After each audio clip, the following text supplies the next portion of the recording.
All right, Washington State head coach Brian Green, the Cougs open conference play with a trip to number 15 Oregon State this weekend. Cougs are 11-1, best start since 1980. Coach, first questions are going to be from Jamie Vinnick and Coug fan. Go ahead, Jamie. Coach, can you hear me? Yes, sir, Jamie. All good. Going good. You know, we've first thing for we've talked so much about kind of Jonah over the last couple of weeks, but 4 straight games with a homer for Sam Brown. What have you kind of seen in his approach? I mean, just a lot of wind, Jamie. Sam's got a slow bat, and I'm just kidding. I'd rip Sam, great competitor. Sammy is dialed, and his approach is he's a very smart hitter. He's an educated hitter. He understands guys who throw hard are going to pitch a specific way. He understands when guys aren't. He pays attention to the game. But right now, I think the biggest thing that you see out of Sam is it's 4 homers, but all in the middle of the field. You know, yesterday's dead center. There's one to left field down the line. He's using the big part of the field. And anytime you see hitters get really hot and they're using the big part of the field up the middle, typically when your numbers go. But yeah, he's putting really good swings on it, and they're not cheapies. I mean, he's hitting as well, he's seeing it well. You know, between him and Jonah and Mac, those first 3 guys, it's a really nice problem to have in the first inning. They see a lot of pitches and they have a lot of quality at bats. You know, a game like yesterday, you know, last year that might become problematic, you know, in the sense that you never know what you're going to get out of the bullpen. This year, it's nails. I mean, you go 3 guys, Bondless and Grillo, and 2 hits. They don't give up any runs. We've talked about it before, but just how much does that change the way you can approach a game when you have that added faith in your bullpen to come in and get outs and not have to kind of be an adventure? I'm sleeping pretty good right now. It's Jamie, to your point and to your question, I think I even said that you know, in passing to one of the coaches yesterday that, hey, that game yesterday is it's a tie game, or I don't know if it goes our way, but you know, the bullpen has just been really good. I mean, you know, we're going to Corvallis with a 27-man lineup or 27-man roster, and you start drawing that thing up, and it's like, start doing the math, and we're going to talk to our kids about this later on, but you know, you start doing the math just in terms of just slotting pitching. We've got 10 guys right now that have made substantial, legitimate contributions that have been really good. I mean, I don't know what number he is, but is Ryan Orr number 10? I mean, you know, and now that Liss is back, and we still don't have Barrison.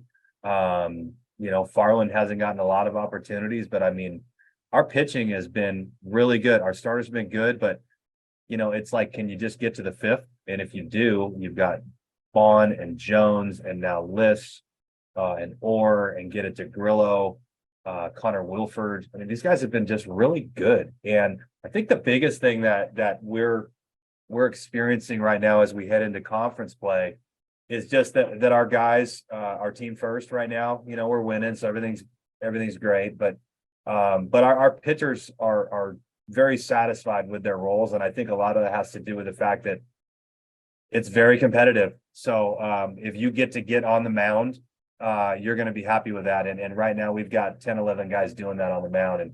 But yeah, Jamie, we've coached differently this year. You know, we haven't punted games away.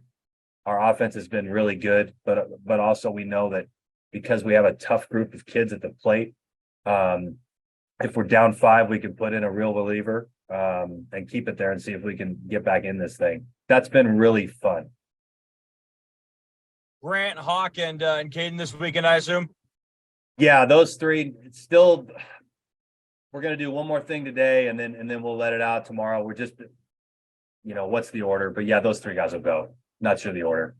And just kind of within that, though, having Shane now maybe as a weekday starter, it just seemed like that was another thing that's kind of been lacking the last couple of years. And, you know, maybe having that guy who can go every Tuesday when you have the midweek games and you can get 5-6 innings out of it instead of, boy, I hope we can get through 2 or 3. Yeah, that's very accurate. That's exactly what it's been, you know, and you know, we toyed with a couple of starters yesterday, but you know, we really feel like Shane can settle into that role. You know, he's a starter and a big winner at the junior college level for a national championship program. He's got swing and miss stuff. He can get you into the 6th. there's a lot of strikeouts, but he's around the zone a lot. You can feel his position. Yeah, it's different, because we toyed with a Wilford or a Jones or a Spence, and it's just right now, Connor and Spencer are so good in that bullpen role. They come in the game in the 5th and the 6th, and then you've got Bond, and shoot, you get to the 9th, you got Grillo. So we're kind of rolling into a little bit of a routine there. But it's nice that we're with having Cam back, that really opens up some left and right for us, and it's a different ballgame. But yeah, we have not had a midweek starter, Jamie. Midweeks, we were 6-3 in midweeks last year, and I heard that stat yesterday, and I was shocked. It's been a real problem for us, and the way that we had to win midweeks in the past was use 9 arms. We haven't had to do that this year, so hopefully we stay healthy and stay where we need to stay. Is Cresswell dinged up, or is it just one of those cases where you can't take Morrow out of the lineup right now? No, he's been dinged up, and literally is a ding. He's got like a bone bruise. You'll probably see him this weekend, but we just, he's so good. We really, really want to have him and Morrow, and then a third guy. But we just, with regards to the last couple of days, we were just kind of resting Will, just to make sure that bone bruise doesn't turn into something nagging. So we've held him back, but yeah. And then with Morrow, typically in that scenario, we would catch another guy, but JMO's Hank Aaron, and it's like, okay, he got to play. So, and he's throwing everybody out.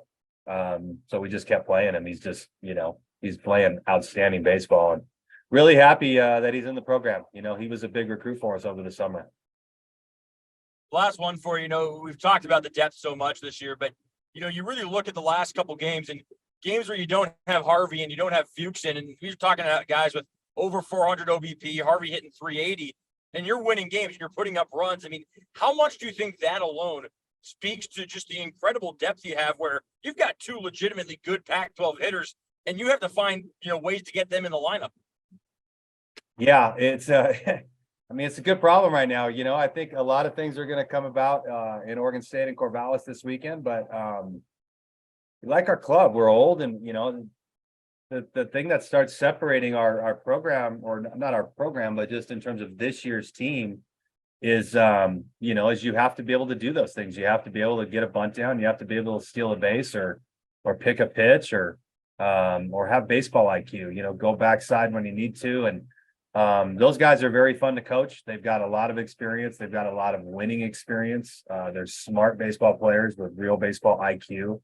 That's something that as we've moved into year 4, those are usually the things that you expect to see an increase in. And, you see a lot less of the one-dimensional guy playing, and you see a lot more of the baseball player playing. And we're just very fortunate right now with Sammy, and Hainline's getting more mature. And that was a grind for him. Russell has grown up. You've got McGee.